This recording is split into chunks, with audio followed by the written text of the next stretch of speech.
Second.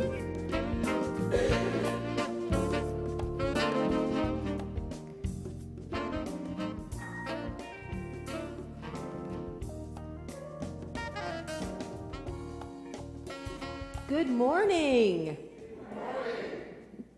That's a robust good morning. That's robust. It's my word for the week.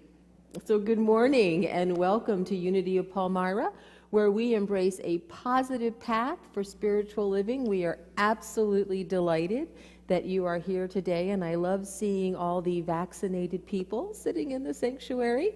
And I know there are many of you out there watching us in Facebook land. We are an open and affirming congregation. We love you just the way you are in all of your magnificent glory. And we're absolutely delighted that you have decided to spend this time with your spiritual community this morning. So let's take a nice big deep breath and open this time together with prayer, with that alignment of our physical nature, our human nature, and our spiritual nature. For that is what prayer does. It helps us to remember that truth of who we are and to integrate those two realities, for they are both the truth of us. And so we come together in this place, or whatever safe place you are in this morning, and in this time to remember that truth of us, to remember that that is also the truth of everyone we meet. And yes, that means everyone we meet. And what an incredible and powerful practice it is to know that, to believe that, to live that truth, that there is only God. By whatever name we call that universal life force, it is us. It is our world. It is those who share our journey. We are one. And there is only one of us. And so that's what we come together to remember during this time. That's true every week, but even more so today as we explore the very nature of God. And so I invite you to take a very deep, grounding breath so that you may be fully present to this time, fully present to wherever you are, energetically here now with all of us. As we enter into this time with gratitude. Gratitude for this time, gratitude for wherever we are, and most especially gratitude for one another. And so it is. Amen. So let's stand. We're going to sing I'm Choosing Heaven today, and it is our tradition to choose 3 things in addition to heaven. So what do you want to choose today? Health. Amen to that. Joy. We got peace. All right, so we got health, joy, and peace. How's that feel? That feels great. All right, Janie, take it away.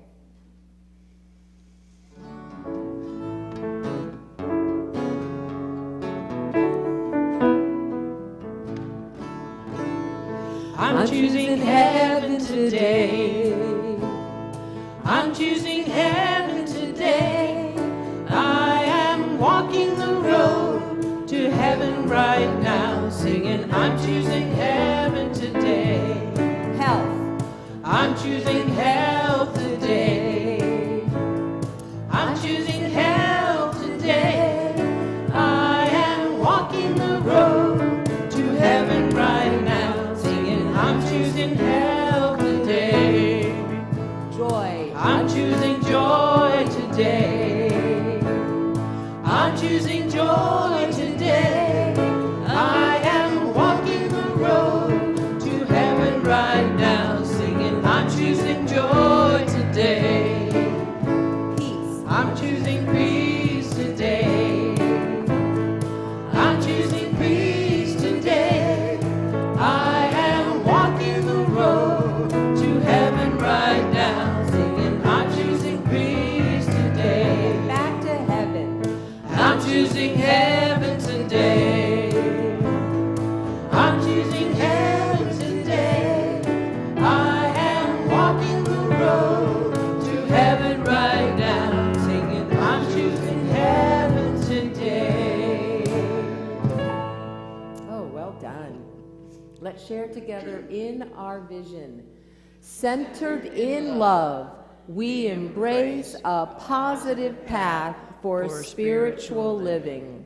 And our mission, wherever we are, we provide a welcoming community that inspires and encourages all who gather here through the teaching, sharing, and practice of universal spiritual principles. So we're going to reintroduce gently, carefully, and safely hugs and handshakes this morning, and we are just going to trust your discretion. I think just about everybody in this room is vaccinated almost completely, so you have a couple of minutes to safely hug and handshake one another. Go for it.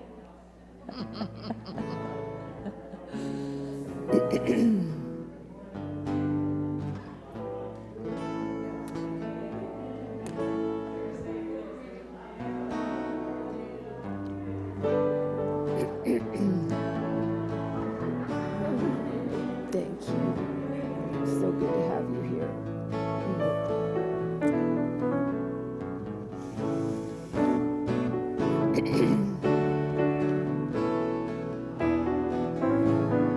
I'm in In the right place, at the right time. I am just where I'm supposed to be.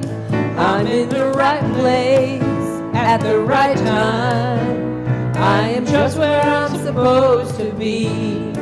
Oh, my soul is welcome here. Oh, my soul is welcome here. I am getting the message loud and clear. My soul is welcome here. Well done. All right, have a seat. And we hope you feel appropriately hugged out in Facebook land. We miss you, and we can't wait to have everybody back together again. Couple of announcements. Our prayer chaplains today are Sherry Fries and Sam Sherman, doing his Nixon imitation, and they are both in the sanctuary with us this morning. Thank you so much for your service to this community. This afternoon is our Ministry Nuts and Bolts workshop. It is a Zoom workshop from 1 to 4. If you signed up for the class, you should have gotten the Zoom link from Lindsay and all those supporting handouts from me. Please do not be intimidated by all of those.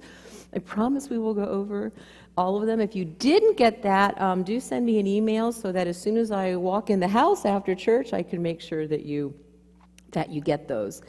The Mastering Life's Energies class starts this Tuesday evening, April 27th at 7 p.m. via Zoom. We did reach the minimum. Actually, we exceeded the minimum. So the class is on. If you'd like to still join, you can. We will start this Tuesday at 7 o'clock. I am very excited to be teaching that. I can't wait. I'm actually teaching that to 2 groups this spring. So I'm going to be just steeped in Mastering Life's Energies starting Tuesday night. We do have 2 worship team needs. We could still use a couple more greeters and ushers. Please see Stephanie Dabrowski. And we're looking for, I think, at least one more person who can be our stream chat monitor. We like to have one person during the service on a laptop kind of monitoring the Facebook stream, because that way if there are any issues, we can quickly let Ken or Rich know, and then they can make an adjustment like in the moment and fix it, because we really are very committed to everyone having a positive streaming experience. We are talking about changing the start time of the service back to 10:30.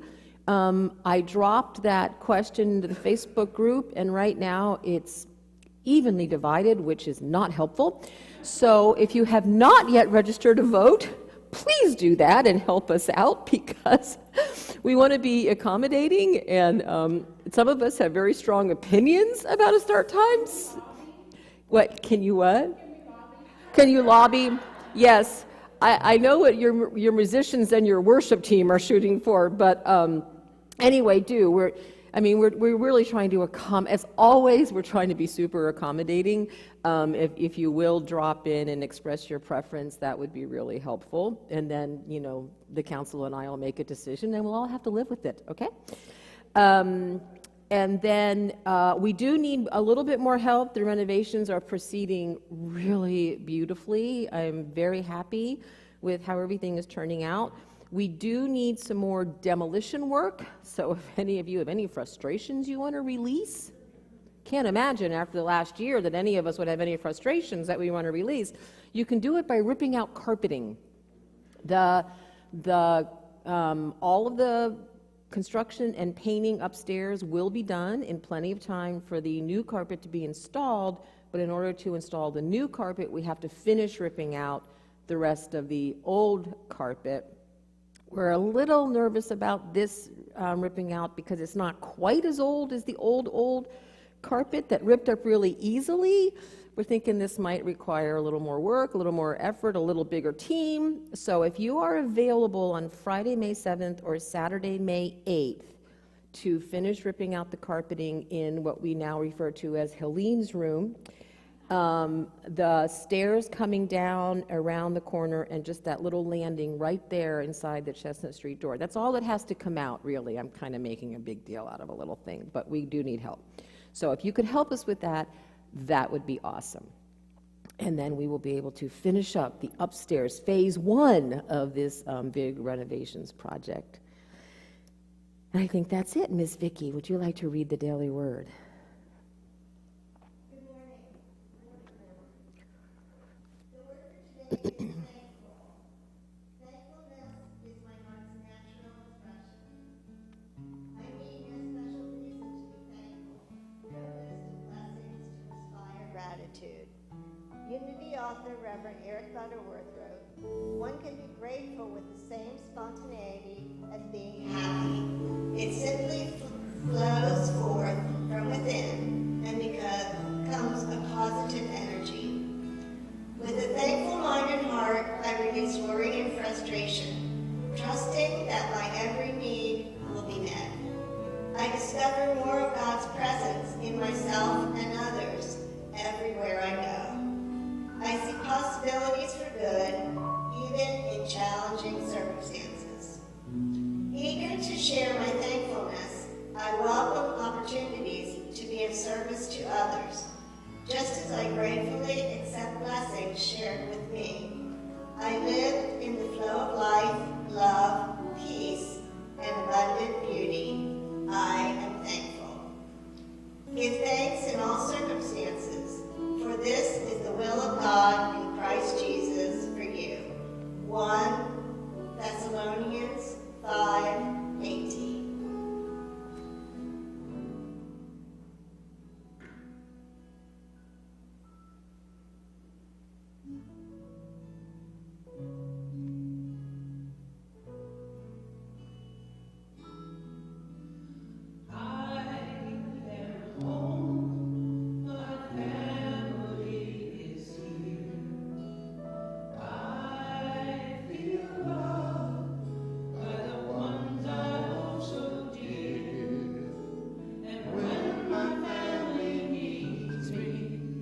I promise to be there, and when I need my family, I'm lifted up in prayer.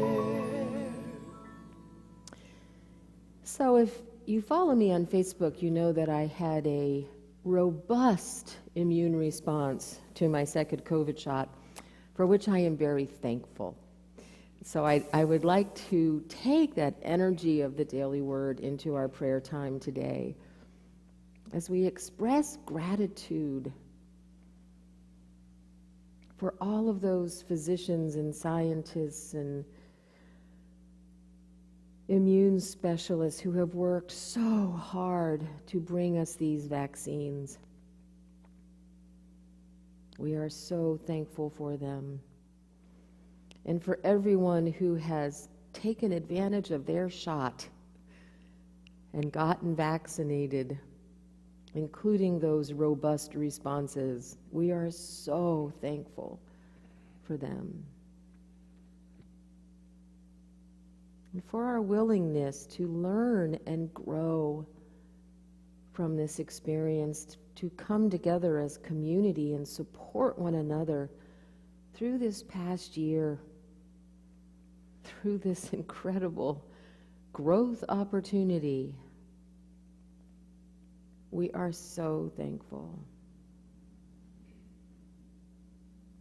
For as we know in unity, it's not so much what happens to us in our lives that impacts the experience of our life, but it's how we see it. It's how we perceive it. It's what we believe about it to be true that becomes that truth.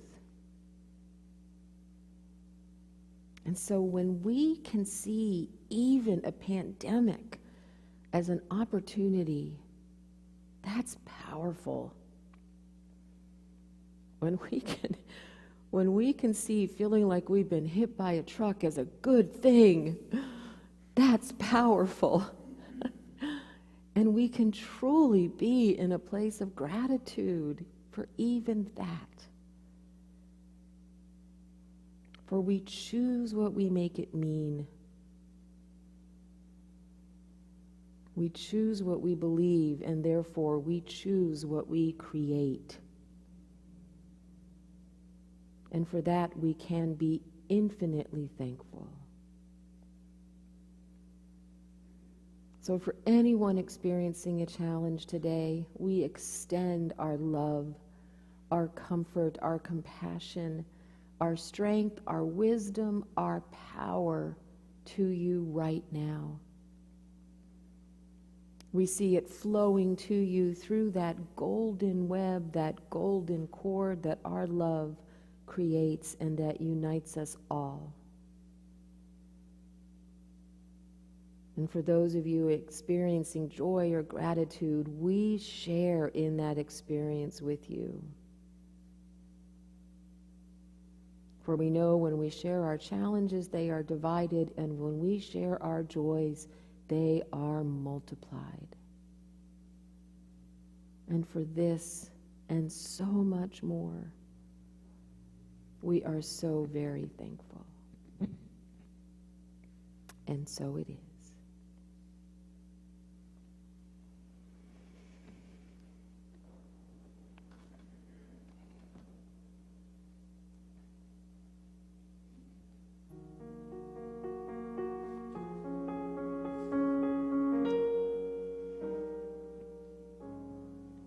Where I am, God is. Where I stand, God is standing strong. Where I breathe, God is breathing life in and out and through me. Ask me where I say God is, where I dance, joy lifts my feet, where I live, beauty's flowing free, in and out and through me.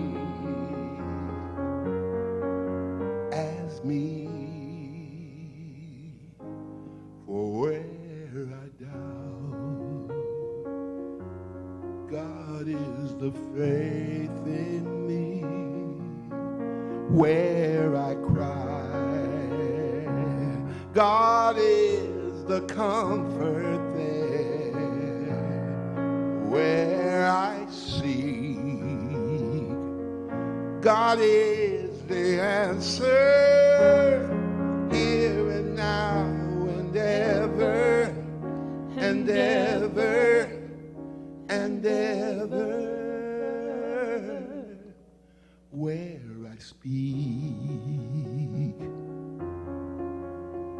Truth is where I work. Love is my career where I play. God is playing boldly in and out and through me as me.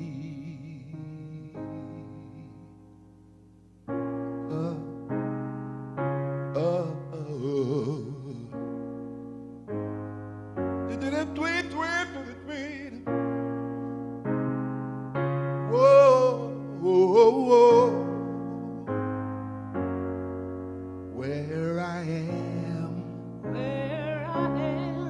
where I stand, where I play,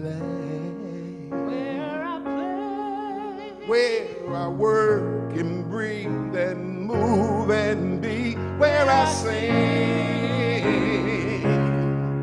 where I dance, my dance, my dance, wherever I go,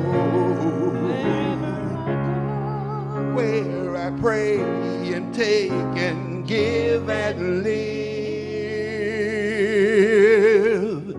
God is, God is, God is as me.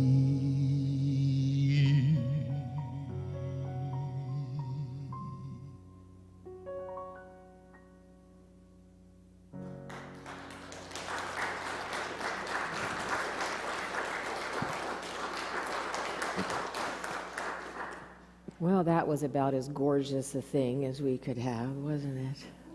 Thank you. So, welcome to our new series. This will be a 5-week series based on Unity's 5 foundational principles. So I have a lot of information on this morning, so I hope you don't have a roast in the oven. Just bear with me here. We and the ministry nuts and bolts people are going, okay, Steph, the workshop starts at 1. So my desire is to do justice to these principles. So bear with me. And this may be one of those series where I need to actually post my talks in the group so you can go back and read them after I'm done, because I'm going to talk fast. So a little bit of history. A lot of times when we're studying the 5 principles, we think that we've always had them. We have not always had them. Unity's 5 foundational principles in their current format are actually relatively new. They were created in 1990 by Connie Fillmore. She was the great-granddaughter of Charles and Myrtle Fillmore, who, as we know, are the co-founders of the Unity movement. At the time, Connie is an ordained minister, and she was the president of what was then called Unity School of Practical Christianity, which I kind of love, by the way. And she was asked to summarize Unity's teachings in an article for the Daily Word magazine. You know how every month there's an article in there. Well, this was one of those articles. And so it was later created as a separate booklet called The Keys to the Kingdom, 5 Fundamentals of Truth. And I am pretty darn sure there's an old copy of that somewhere in our bookstore. So in these articles, Connie Fillmore summarized to the best of her understanding Unity's 5 essential points or principles. And it's funny because she said, you know, she's said that she's been surprised at the longevity and wide acceptance of this article, because in her mind, she was just writing an article for the Daily Word. And she said, there's certainly nothing new in them. I didn't invent anything. I just restated what the truth is and the way we teach it as I understand it. And so what she's pointing to here is a recognition of the immutability of principle or of spiritual law. Just as our physical laws exist and operate whether we agree with them or not, so do spiritual laws. So, for instance, whether or not we believe in the law of gravity, it exists, right? It's not like we can get up in the morning and say, you know, today I think I'm going to ignore the law of gravity. We might give it our best shot, but in the end, gravity will win. And so it is with spiritual principles. Just as we've learned to work with gravity, we can also learn to work with spiritual principles. And as many of us have noticed, if you work them, they will work. Thank you. I'm going to do that one more time, and you're all going to say it in unison. If you work them, they will work. There you go. Well done. But we have to work them. That's the whole point of being in physical reality, in incarnating, in becoming meat and coming into human form. We need to work these principles. First of all, we need to become willing to work them. We need to become willing to practice. You know what the three most powerful words in the universe are? I am willing. I may not want to. I didn't want to feel like a truck hit me all day Friday, but I was willing to get vaccinated for the good of my community and the good of my family and the good of my country. I was willing. I am willing. Second, we also need to observe the difference between a principle and a rule. The biggest difference is that a principle can't be broken, right? You can't break gravity, okay? Right? Rules can be broken. We tend to do that all the time in Unity, don't we? But you can't break a principle. Maria Niemann says, a principle is a guideline, an important underlying law or assumption required in a system of thought. It shows us the basic way in which something works. Spiritual principles are therefore basic underlying laws that show us how to wake ourselves up to our true nature. This story, her definition always reminds me of a story that's told about the Buddha, where his disciples were asking him, you know, what are you? Are you a god? Are you this? Are you that? And he said, no, I'm awake. Spiritual principles help us wake up. So a principle is a basic underlying law, and as such, it cannot be broken. When we practice a spiritual principle, it's more of an inside job that will eventually have an outside demonstration. A rule, on the other hand, is something that can be broken. And a rule is usually something that's imposed from the outside, right? So a lot of times we need rules, especially in society, where when we haven't reached a level of consciousness to practice principle. Does that make sense? It's like when you have little kids, you know, you can't give a 3-year-old the same privileges and responsibilities that you can give an 18-year-old, right? Not because there's something wrong with the 3-year-old, but because they simply have not developed the capacity to handle that. Well, it's the same thing. Sometimes we need rules imposed on the outside when we haven't developed the capacity as a culture or as a group to practice spiritual principle.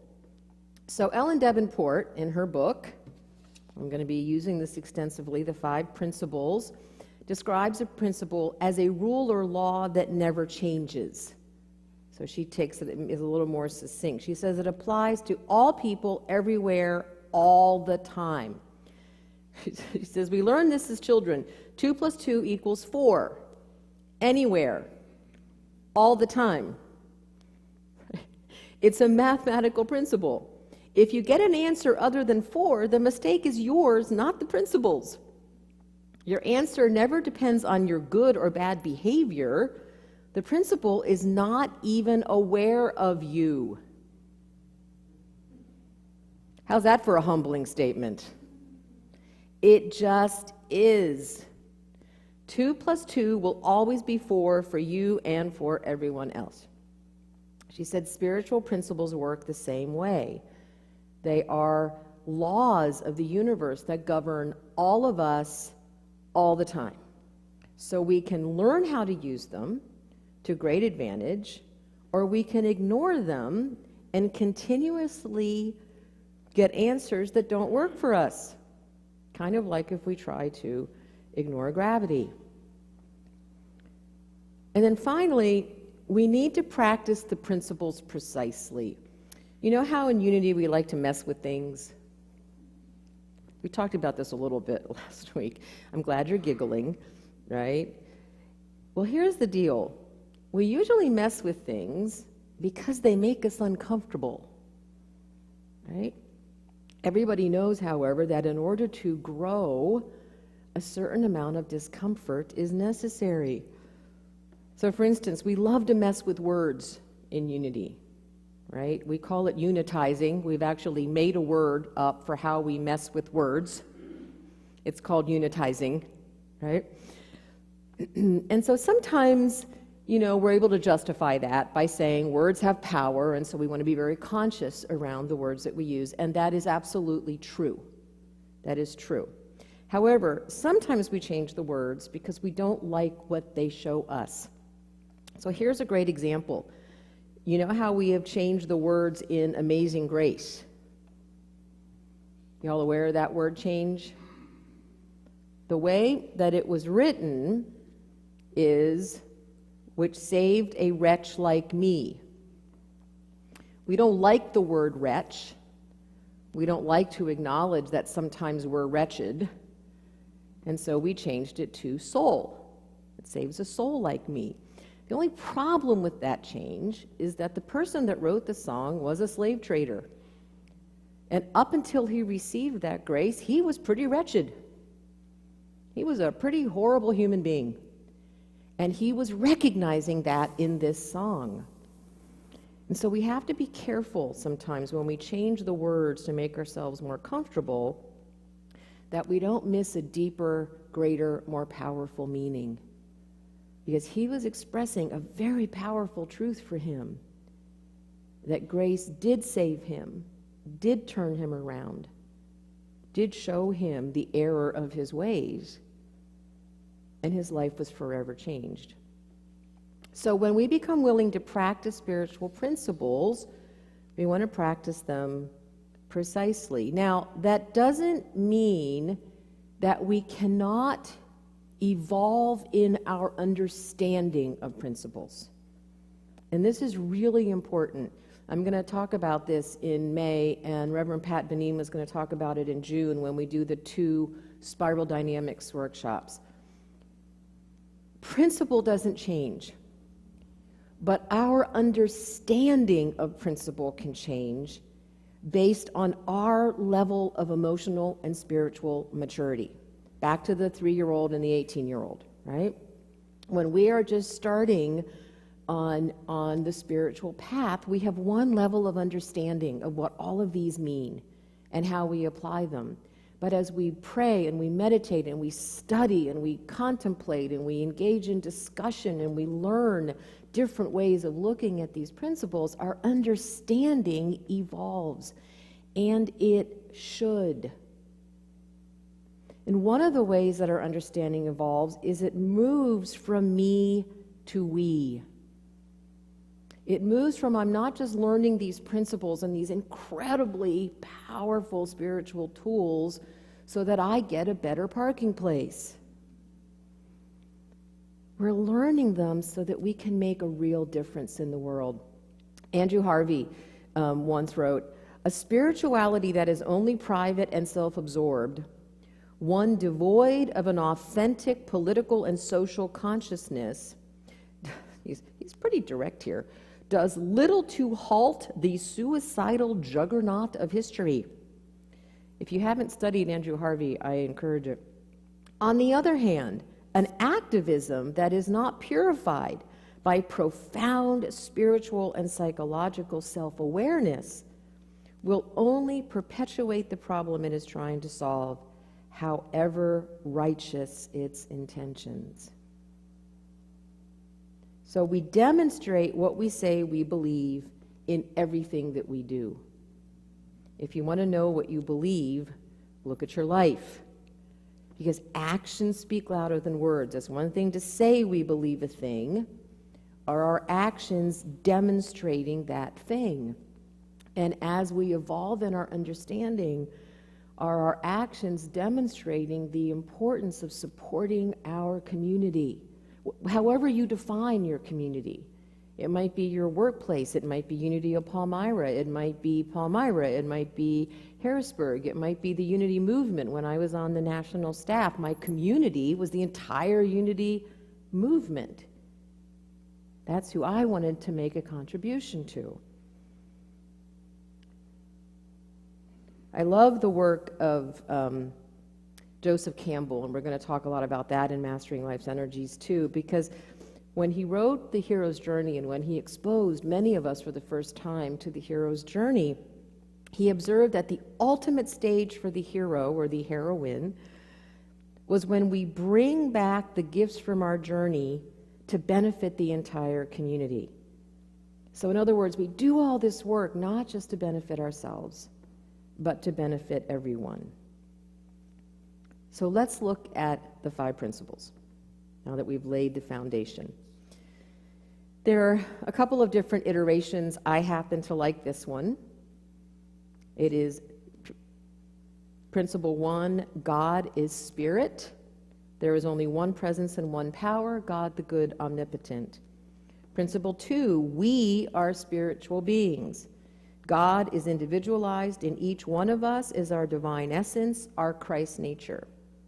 Principle 3, God operates in the universe according to the law of mind action. We create our experiences by the activity of our thinking. This is thoughts and feelings held in mind, produce after their kind. Number 4, we are one with God. We experience the presence of God through prayer and meditation. This is the one where we recognize that we don't need an intermediary to experience spirit. And the 5th principle is the call to action. Unity is a way of life. We are called to live the truth we know as demonstrated by our brother and way shower, Jesus Christ. So, the first principle, God is spirit. There is only one presence and one power, God the good omnipotent. This is Unity's first principle and foundational belief. Ellen observes, Principle 1 affirms that God is all there is. God is omnipotent, omniscient, and omnipresent. Not all-powerful, but all-power. Not all-knowing, but all-knowledge. And present everywhere. God is the stars, the rocks, the animals, the people. God is the love, the creativity, the wisdom that human beings express. All that we are and have is God, and we can never be separate from that universal power. So this understanding is not just consistent with Unity's teachings or with Christian teachings. Taoism teaches the same thing, that the Tao, the flow of the universe, is everywhere. The Bhagavad Gita says the same thing. By me is this entire universe pervaded, and of course then there's the wise teacher and Jedi Master Obi-Wan Kenobi, who taught us that the Force is an energy field created by all living things. It surrounds us and penetrates us. It binds the galaxy together. The Force is with you always. So by whatever name we call God, it is universally accepted that God is everyone and everything. And yet, like the fish that swims in the ocean and then asks, what is water? we are often unconscious of that spirit in which we swim. I think this is what Jesus was trying to teach us when he said, the kingdom of God is all around you. It's here now. You know, as we remember that Jesus was Jewish, he wouldn't have been talking about a future heaven. He was saying, it's here now. What are you choosing today? Are you choosing heaven today by practicing these principles? Or not? Willa Cather's definition of a miracle is still my favorite, and I know I've shared this with you all before. She says, miracles rest not so much upon healing power coming suddenly near us from afar, but upon our perceptions being made finer, so that for the moment our eyes can see and our ears can hear what has been around us always. Which is a pretty amazing observation. So what would it look like to live that? Now, on May 23rd, I'm going to explore the fifth principle in detail and in depth, but we're also going to be practicing the fifth principle, please don't ask me to say that again, every week. Because every week I'm going to ask you, how can you practice this principle? So what would it look like? Like, no kidding, to practice the first principle. What would our thoughts, our words, and our actions be if we lived in there's only one presence and one power, active as the universe and as my life, God the good? I'm guessing we'd complain less. I'm guessing we'd judge a lot less, be grateful for a lot more. I'm guessing we'd worry less and celebrate more. We'd get to practice choosing which thoughts we're going to focus on, which is a preview of the third principle, which is my personal favorite, by the way. So, question. This is we're now bumping it up to master's level first principle. You've heard me say a couple of times, there's only one presence and one power, God the good. When I say that, what comes up? And by the way, we are returning to our Thursday Zooms this Thursday, and I'm hoping we have a rich conversation about this on Thursday night. But when I say there's only one presence and one power in the universe, God the good, omnipotent, what comes up? You say, yippee, that's been the truth of my life? I'm guessing that is not your first reaction.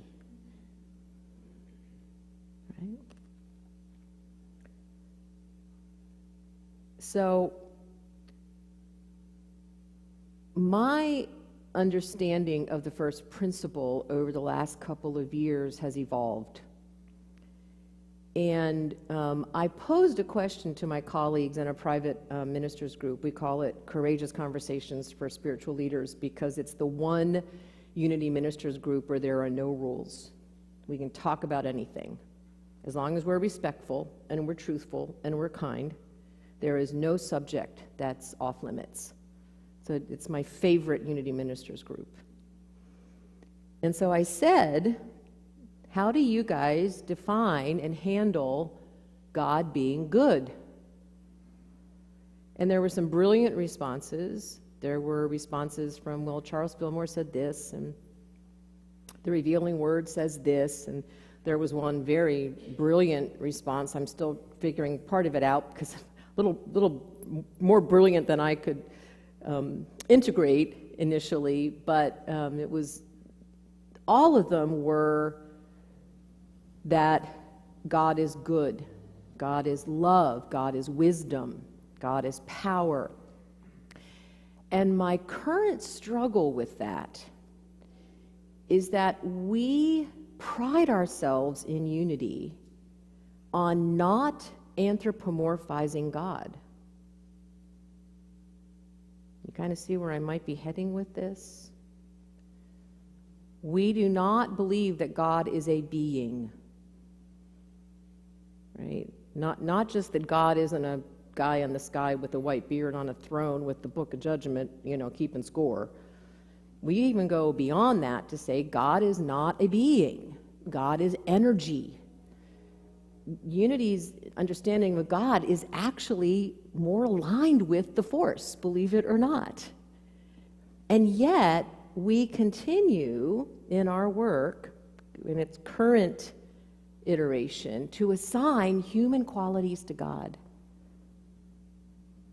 So after everybody responded, and I was so incredibly grateful for their responses, because it was really helpful to see, in the movement, how we perceive God, because what I was basically asking them was, how do you define God?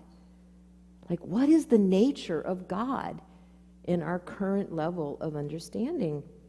And so this was my response to them, and I wanted to share it with you because I want to be really honest with you as your minister. I said, thanks to everyone who has been participating in this conversation. And I do have to say that conversation initiated more responses than almost any conversation we've had in the last 6 months, which was awesome. I have to say I envy your certainty because I'm not there.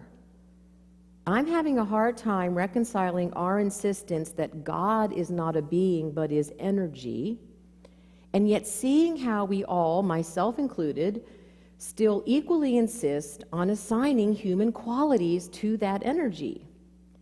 We have created a God in our own idealized image. When I was younger and going through my very fundamental phase, which I loved, by the way, I found that very comforting.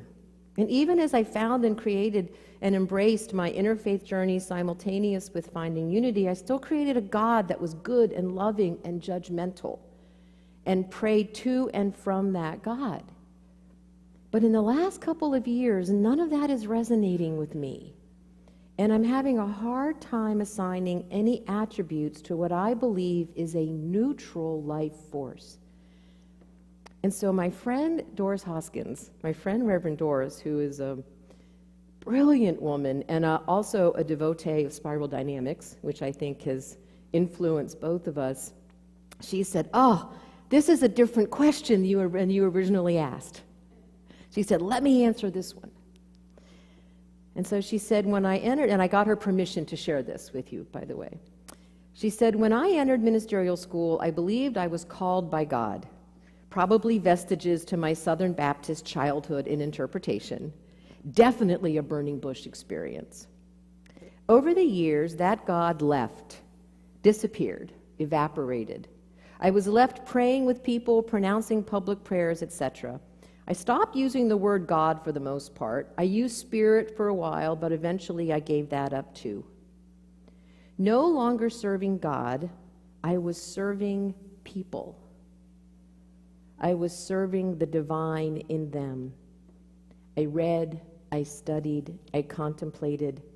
What I have come to in this moment without writing a book, which I honestly think she should do, what I have come to in this moment is consciousness. My consciousness is the creative, evolving force of the universe. We continue to evolve. I experience the divine energy. It expands when I include others, and our intentional, collective, evolving energy impacts others. And then she shares an experience she had. She said, I had an out-of-body experience many years ago which verifies for me the truth of this. Consciousness collectively created the universe simultaneously as the Big Bang. There are lots of intangible nuances, she said, captured very poorly in words here, a lot to type into my phone. But a sliver of what I experience and have found to be true in my life. I actually think she captured it beautifully. So what does it look like to practice the first principle if we don't assign any human qualities to God? What does it look like? It might look like what we learned in the eye of the storm. To go through life believing that everything and everyone in our life is for us. It's a conscious decision we make about how we approach our lives, regardless of how we define God. It looks like that waking up to our true nature becomes our life's purpose. It looks like becoming sentinels. My brilliant friend, Reverend David Alt, says this. He says, the job of a sentinel is to stand and keep watch.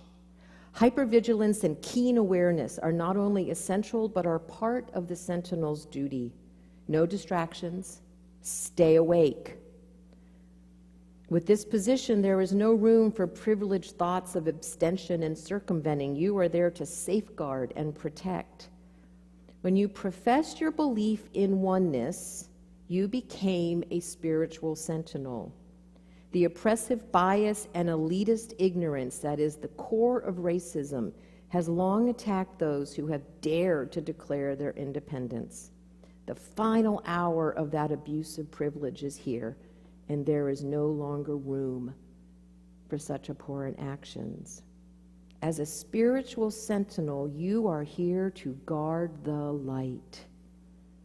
Isn't that a beautiful sentence? As a spiritual sentinel, you are here to guard the light. You are here to keep watch and protect kindness and offer support to those long denied it.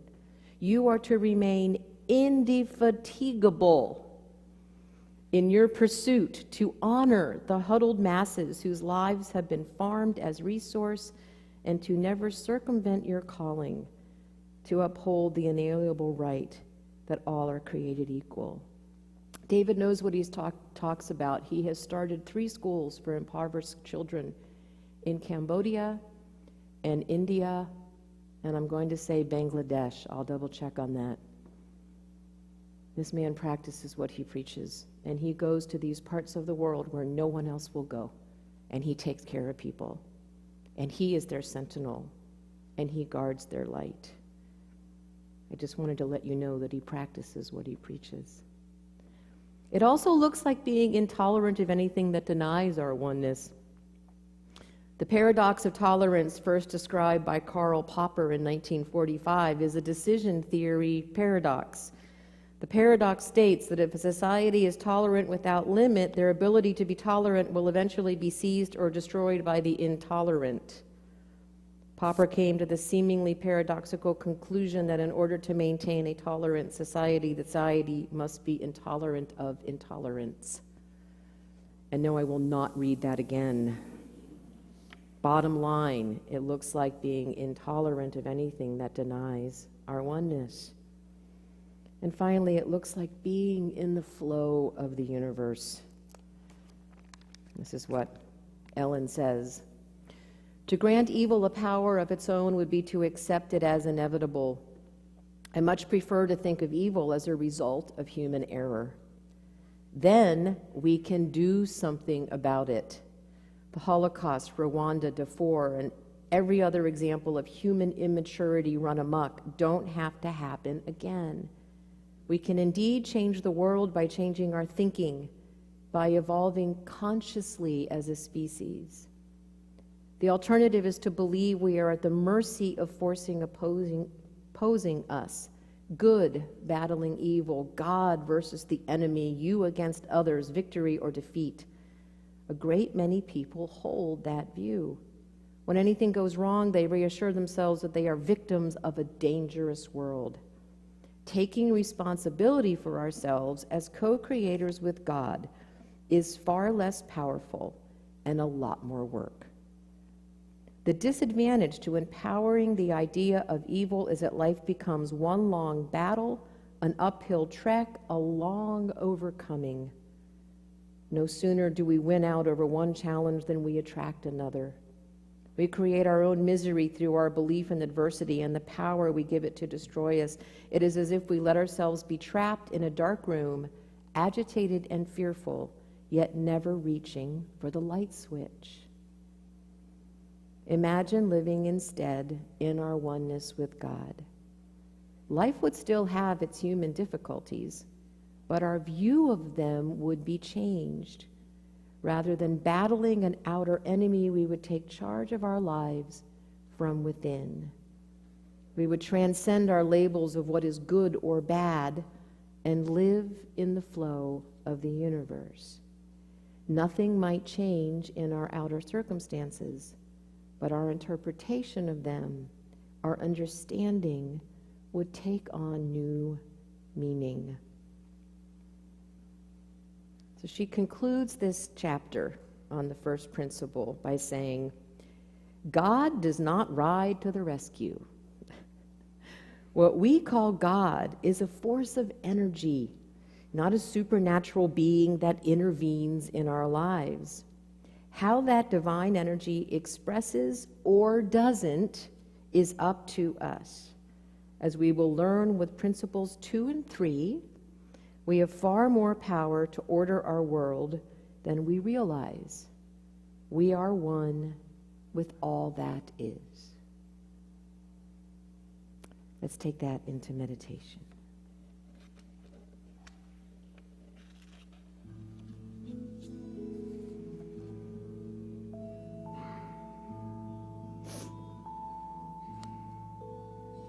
We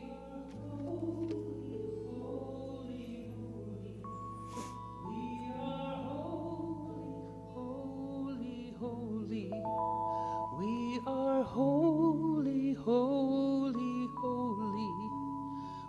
holy, holy. We are holy, holy, holy. We are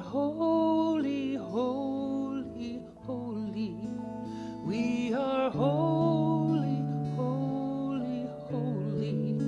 We are whole.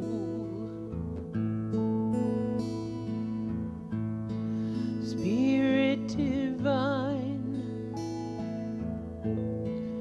come to me, feeling love, healing me. Open my heart, allow me to see beauty and love that lives in me. You are holy, holy, holy. You are holy, holy, holy. You are holy, holy, holy. You are whole. You are holy, holy, holy. You are holy, holy, holy. You are holy, holy, holy. You are whole. Spirit divine,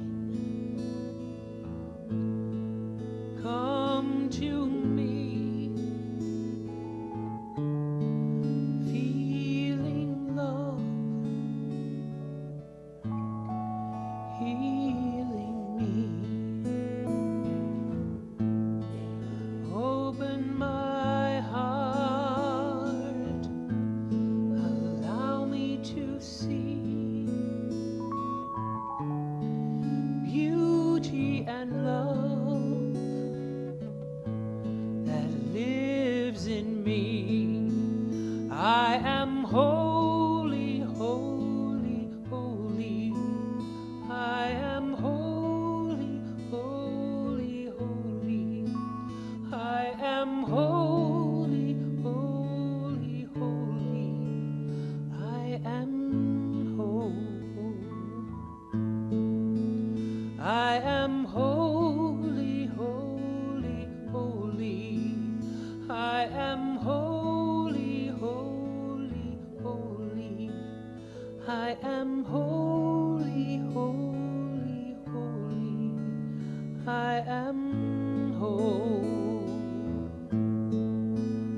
We are holy, holy, holy.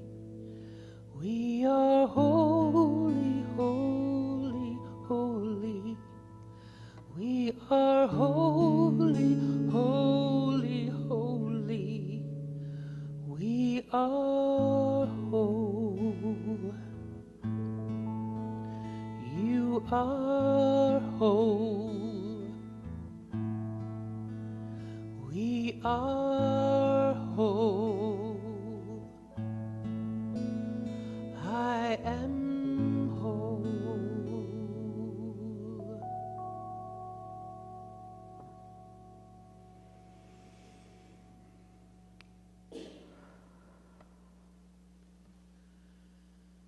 So I invite you to breathe. To breathe in the beauty and the truth of those words. To breathe them into every cell. To allow them to deepen your understanding of your true nature, of your holiness,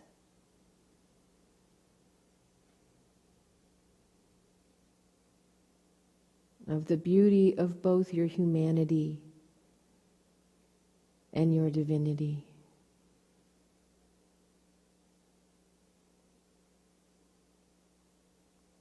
So on your next breath, I invite you to focus it on your heart space. With intention, breathe into that area surrounding your heart, into that place of infinite love, infinite wisdom, infinite compassion and courage.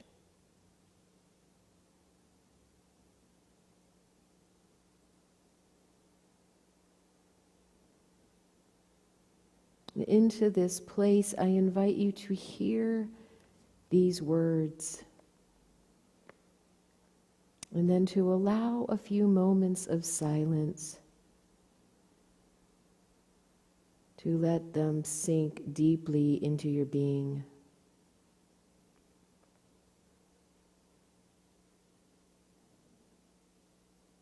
I enter into the stillness to align myself with the one mind, the one presence that permeates all of creation. I feel myself as a part of this creation, connected to all of nature. I am the light and the darkness. I am the oceans and the land. I am the rocks and trees, the fish and birds, the beasts of the earth. And I am one with every human being on the planet.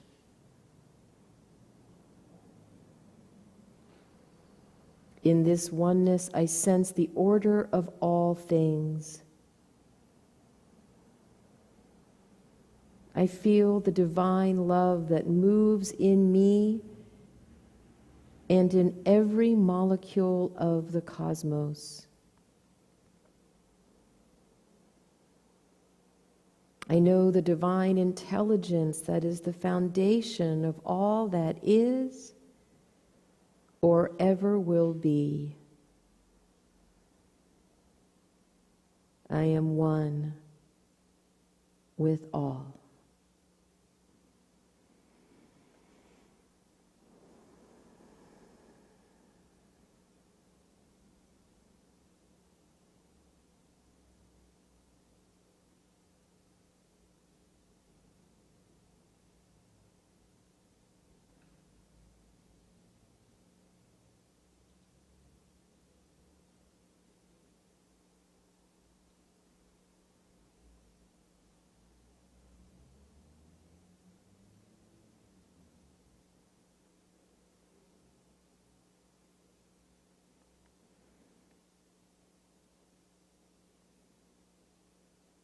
I enter into the stillness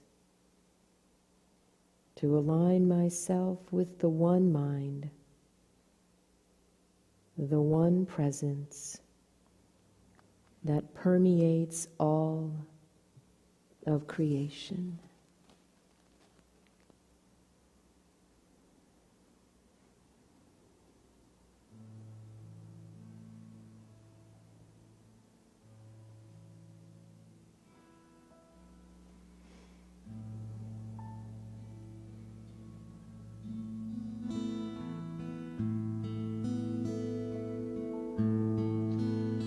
We are holy, holy, holy. We are holy, holy, holy. We are holy, holy, holy. We are whole. You are whole. We are whole. I am whole.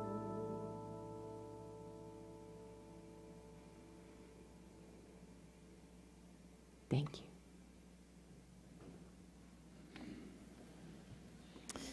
So this is the time of our service where we recognize that we are always in the flow of giving and receiving.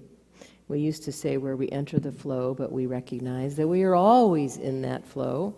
And so this is the time where we get to demonstrate that we know that we are always in the flow of giving and receiving, and for us to, as always, express our incredible gratitude for the wonderful generosity of this community. So whether you are in this room or if you are watching online, if you have been moved or inspired, or if you learned anything this morning, feel free to toss a couple dollars our way in support of the very important work of this community in the greater community. Thank you.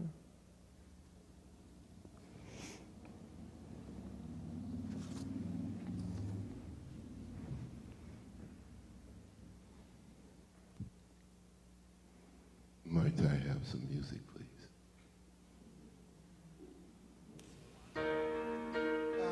Power, one power, one power. There is one power, ooh, one power, one power. There's one power,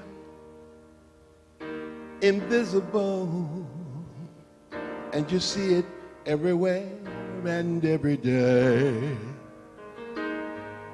Only one power, indescribable, and you speak of it with every word you say. Mysterious until you know the truth. As different as the love inside of you. Call it God, call it Spirit, call it Jesus, call it Lord, call it Buddha, Baha'u'llah, angels' wings or heaven's door. But whatever name you call it, it's still one power, can't you see? It's the power of the Lord in you and me. One power, one power, one power. We speak so many languages, have different colors, different clothing, different names. But different is worldly dangerous when we forget that in the heart we're all the same. And we'll remember when we close our eyes and see that such distances were never meant to be. Call it God, call it Spirit, call it Jesus, call it Lord, call it Buddha, Baha'u'llah, Hashem, or heaven's door. It's Muhammad, It's your mind, it's your soul, or it's your sign. It's the universe, it's music, Mother Earth, or Father Time. But whatever name you give it, it's still one power, can't you see? Whatever name you give it, it's the very air we breathe. Oh, it's the power of the Lord. In you and me, one power, one power, one power. That's what we are, that's what we are. One power, whoa, whoa, one power. It's the moment of creation. It's an everlasting peace. It's the freedom of forgiveness. It's the sweetness of release. It's the joy of inspiration. It's the sunshine on your face. It's the birthright of all nations. It's the boundlessness of space. It's the beauty of a baby, the serenity of sleep. It's the anger we abandon, for it's love that is so deep. It's one power, oh, oh, one power. It's one we are in one.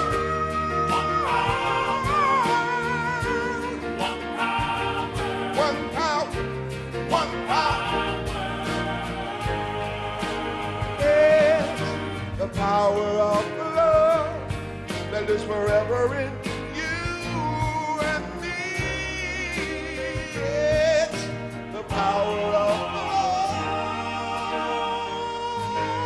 Lord in you and me. Oh, oh, power only one.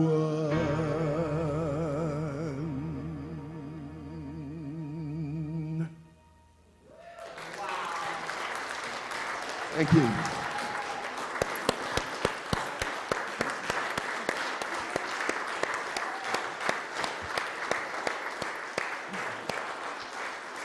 All right, I'm requesting that for our next concert. Okay, boss. That was gorgeous. Thank you. Oh my goodness. Stand back up. We're going to do our blessing.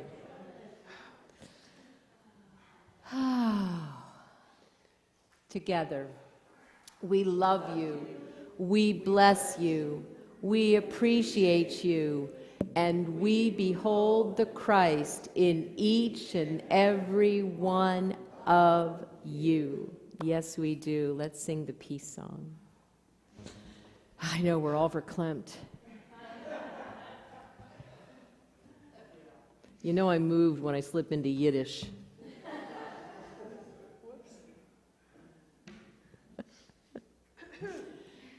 And you know Janie's moved when she can't get her guitar on. That's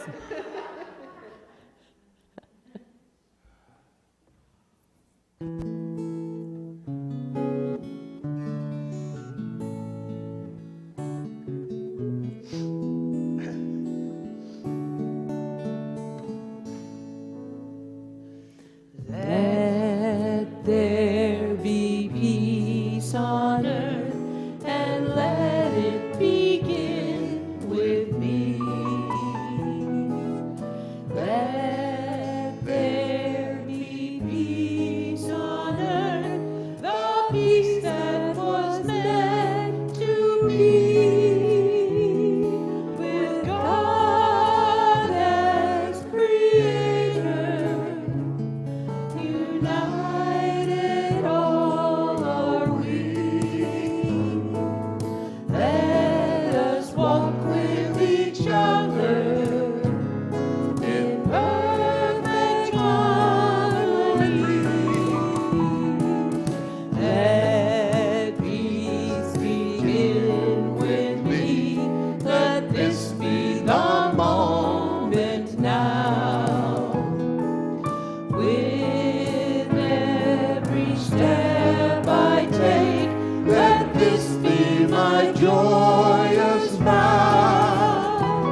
The light of God surrounds us.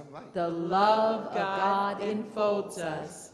The power of God protects us. The presence of God watches over us.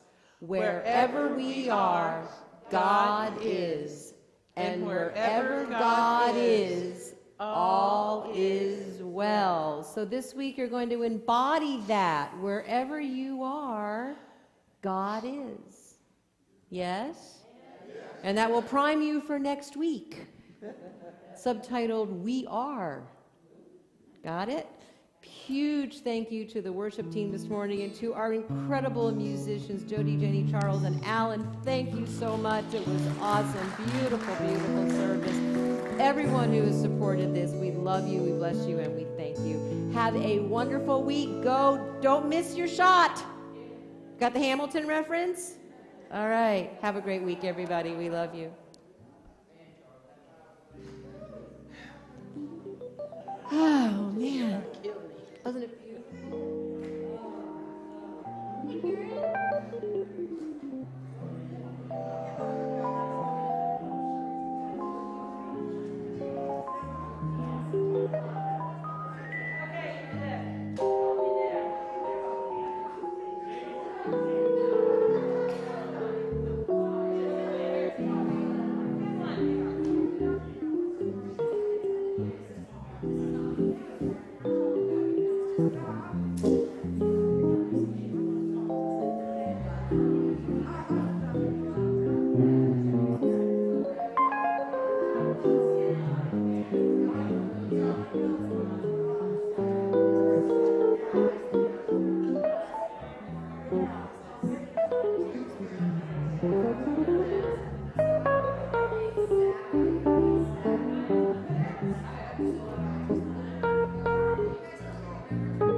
Okay.